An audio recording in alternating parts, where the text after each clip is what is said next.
أعوذ بالله من الشيطان الرجيم. بسم الله الرحمن الرحيم. الحمد لله الذي أنزل على عبده الكتاب ولم يجعل له عوجا قيما لينذر بأسا شديدا من لدنه ويبشر المؤمنين الذين يعملون الصالحات أن لهم أجرا حسنا ماكثين فيه أبدا وينذر الذين قالوا اتخذ الله ولدا ما لهم به من علم ولا لآبائهم كبرت كلمة تخرج من أفواههم إن يقولون إلا كذبا فلعلك باخع نفسك على آثارهم إن لم يؤمنوا بهذا الحديث أسفا إنا جعلنا ما على الأرض زينة لها لنبلوهم أيهم أحسن عملا وإنا لجاعلون ما عليها صعيدا جرزا أم حسبت أن أصحاب الكهف والرقيم كانوا من آياتنا عجبا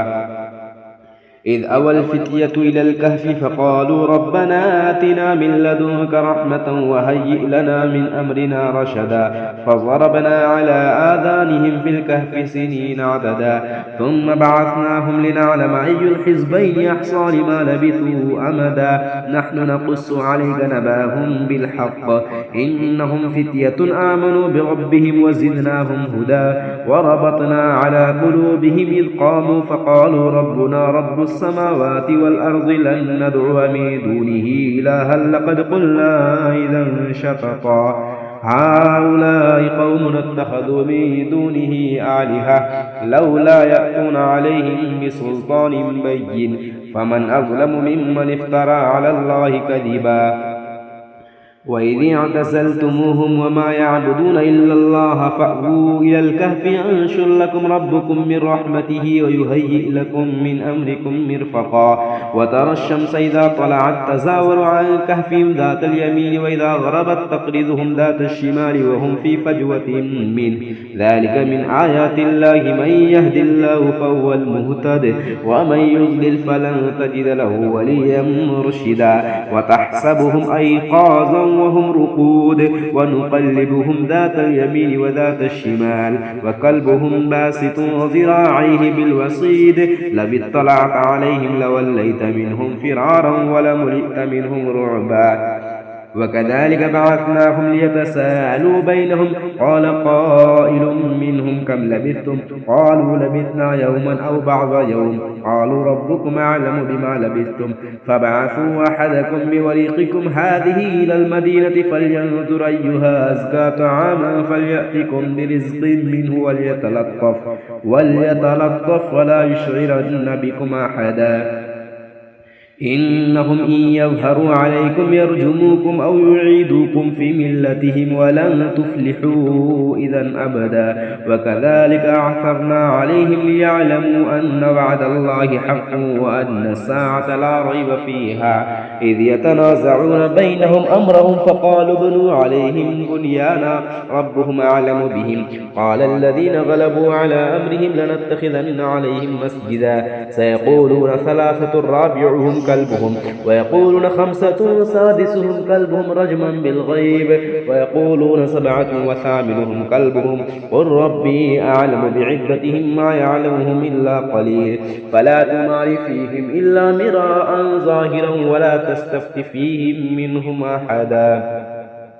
ولا تقولن لشيء إني فاعل ذلك غدا إلا إن يشاء الله واذكر ربك إذا نسيت وقل عسى أن يهديني ربي ليقرب من هذا رشدا ولبثوا في كهفهم 300 سنين وازدادوا 9 قل الله أعلم بما لبثوا له غيب السماوات والأرض أبصر به وأسمع ما لهم من دونه من ولي ولا يشرك في حكمه أحدا واتل ما أوحي إليك من كتاب ربك لا مبدل لكلماته ولن تجد من دونه ملتحدا واصبر نفسك مع الذين يدعون ربهم بالغداة والعشي يريدون وجهه ولا تعد عيناك عنهم تريد زينة الحياة الدنيا ولا تطع من أغفلنا قلبه عن ذكرنا واتبع هواه وكان أمره فرطا وقل الحق من ربكم فمن شاء فليؤمن ومن شاء فليكفر إنا أعتدنا للظالمين نارا أحاط بهم سرادقها وإن يستغيثوا يغاثوا بماء كالمهل يشوي الوجوه بئس الشراب وساءت مرتفقا إن الذين آمنوا وعملوا الصالحات إنا لا نضيع أجر من أحسن عملا أولئك لهم جنات عدن تجري من تحتهم الأنهار يحلون فيها من أساور من ذهب ويلبسون ثيابا خضرا من سندس واستبرق متكئين فيها على الأرائك نعم الثواب وحسنت مرتفقا واضرب لهم مثل الرجلين جعلنا لأحدهما جنتين من أعناب وحففناهما بنخل وجعلنا بينهما زرعا كلتا الجنتين آتت أكلها ولم تظلم منه شيئا وفجرنا خلالهما نهرا وكان له ثمر فقال لصاحبه وهو يحاوره أنا أكثر منك مالا وأعز نفرا ودخل جنته وهو ظالم لنفسه قال ما أظن أن تبيد هذه أبدا وما أظن الساعة قائمة ولئن رددت إلى ربي لأجدن خيرا منها منقلبا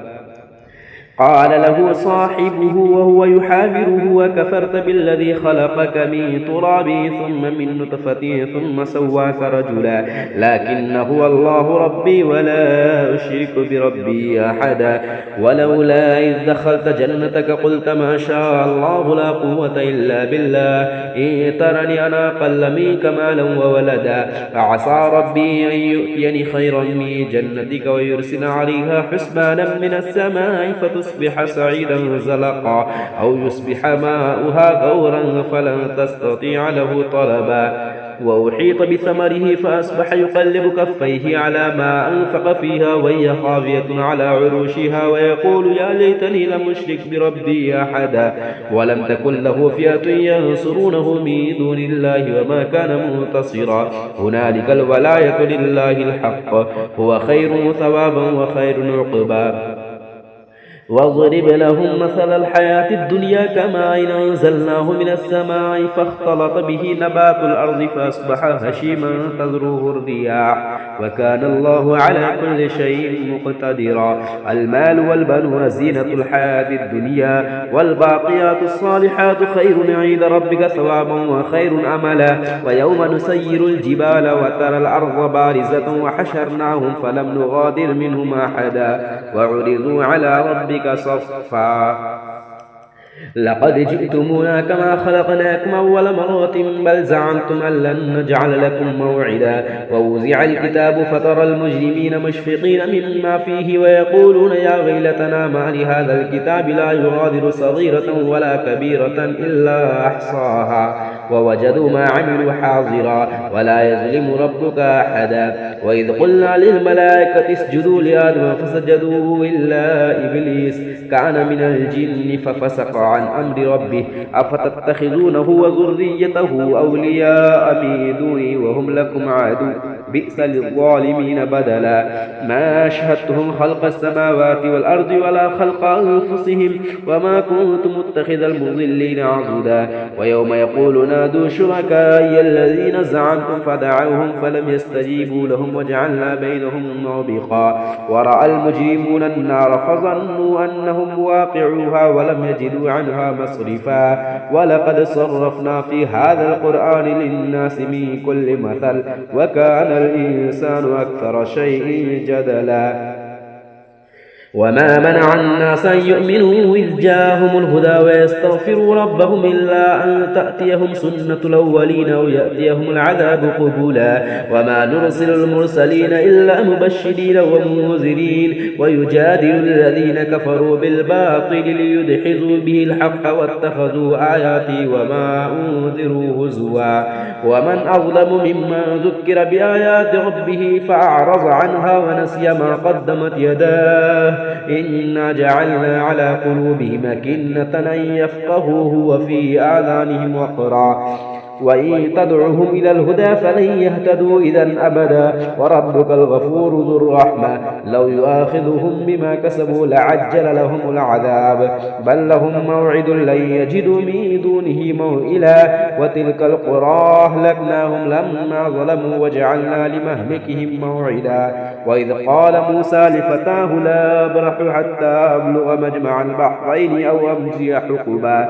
فلما بلغا مجمع بينهما نسيا حوتهما فاتخذ سبيله في البحر سربا فلما جاوزا قال لفتاه آتنا غداءنا لقد لقينا من سفرنا هذا نصبا قال أرأيت إذا بينا إلى الصخرة فإني نسيت الحوت وما أنسانيه إلا الشيطان أن أذكره واتخذ سبيله في البحر عجبا قال ذلك ما كنا نبغي فارتدا على آثارهما قصصا فوجدا عبدا من عبادنا آتيناه رحمة من عندنا وعلمناه من لدنا علما قال له موسى هل أتبعك على أن تعلمني مما علمت رشدا قال إنك لن تستطيع معي صبرا وكيف تصبر على ما لم تحط به خبرا قال ستجدني إن شاء الله صابرا ولا أعصي لك أمرا قال فإن اتبعتني فلا تسألني عن شيء حتى أحدث لك منه ذكرا فانطلقا حتى إذا ركبا في السفينة خرقها قال أخرقتها لتغرق أهلها لقد جئت شيئا إمرا قال ألم أقل إنك لن تستطيع معي صبرا قال لا تؤاخذني بما نسيت ولا ترهقني من أمري عسرا فانطلقا حتى إذا لقيا غلاما فقتله قال قتلت نفسا زكية بغير نفس لقد جئت شيئا نكرا قال ألم أقل لك إنك لن تستطيع معي صبرا قال إن سألتك عن شيء بعدها فلا تصاحبني قد بلغت من لدني عذرا فانطلقا حتى إذا أتيا أهل قرية استطعما أهلها فأبوا أن يضيفوهما فوجدا فيها جدارا يريد أن ينقض فأقامه قال لو شئت لاتخذت عليه أجرا قال هذا فراق بيني وبينك سأنبئك بتأويل ما لم تستطع عليه صبرا أما السفينة فكانت لمساكين يعملون في البحر فأردت أن أعيبها وكان وراءهم ملك يأخذ كل سفينة غصبا وأما الغلام فكان بواه مؤمنين فخشينا أن يرهقهما طغيانا وكفرا فأردنا أن يبدلهما ربهما خيرا منه زكاة وأقرب رحما وأما الجدار فكان لغلامين يتيمين في المدينة وكان تحته كنز لهما وكان أبوهما صالحا فأراد ربك أن يبلغا أشدهما ويستخرجا كنزهما رحمة من ربك وما فعلته عن أمري ذلك تأويل ما لم تستطع عليه صبرا ويسألونك عن ذي القرنين قل سأتلو عليكم منه ذكرا إنا مكنا له في الأرض وآتيناه من كل شيء سببا فأتبع سببا حتى إذا بلغ مغرب الشمس وجدها تغرب في عين حمية ووجد عندها قوما قلنا يا ذا القرنين إما أن تعذب وإما أن تتخذ فيهم حسنا قال أما من ظلم فسوف نعذبه ثم يرد إلى ربه فيعذبه عذابا نكرا وأما من آمن وعمل صالحا فله جزاء الحسنى وسنقول له من أمرنا يسرا ثم اتبع سببا حتى إذا بلغ مطلع الشمس وجدها تطلع على قوم لم نجعل لهم من دونها سترا كذلك وقد أحطنا بما لديه خبرا ثم اتبع سببا حتى إذا بلغ بين السدين وجد من دونهما قوما لا يكادون يفقهون قولا قالوا يا ذا القرنين إن يأجوج ومأجوج مفسدون في الأرض فهل نجعل لك خرجا على أن تجعل بيننا وبينهم سدا قال ما مكني فيه ربي خير فأعينوني بقوة أجعل بينكم وبينهم ردما آتوني زبر الحديد حتى إذا ساوى بين الصدفين قال انفخوا حتى إذا جعله نارا قال آتوني يفرغ عليه قطرا فما استطاعوا أن يظهروه وما استطاعوا له نقبا قال هذا رحمة من ربي فإذا جاء وعد ربي جعله دكا فكان وعد ربي حقا وتركنا بعضهم يومئذ يموج في بعض ونفخ في السور فجمعناهم جمعا وعرضنا جهنم يومئذ للكافرين عرضا الذين كانت أعينهم في غطاء عن ذكري وكانوا لا يستطيعون سمعا أفحسب الذين كفروا أن يتخذوا عبادي من دوني أولياء إنا أعتدنا جهنم للكافرين نزلا قل هل ننبئكم بالأخسرين أعمالا الذين ضل سعيهم في الحياة الدنيا وهم يحسبون أنهم يحسنون صنعا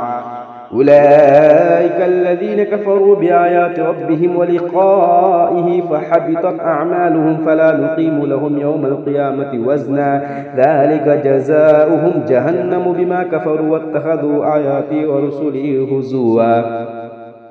إن الذين آمنوا وعملوا الصالحات كانت لهم جنات الفردوس نزلا خالدين فيها لا يبغون عنها حولا قل لو كان البحر مدادا لكلمات ربي لنفذ البحر قبل أن تنفذ كلمات ربي ولو جئنا بمثله مددا قل إنما أنا بشر مثلكم يوحى إلي أنما إلهكم إله واحد فمن كان يرجو لقاء ربه فليعمل عملا صالحا ولا يشرك بعبادة ربه أحدا صدق الله العظيم.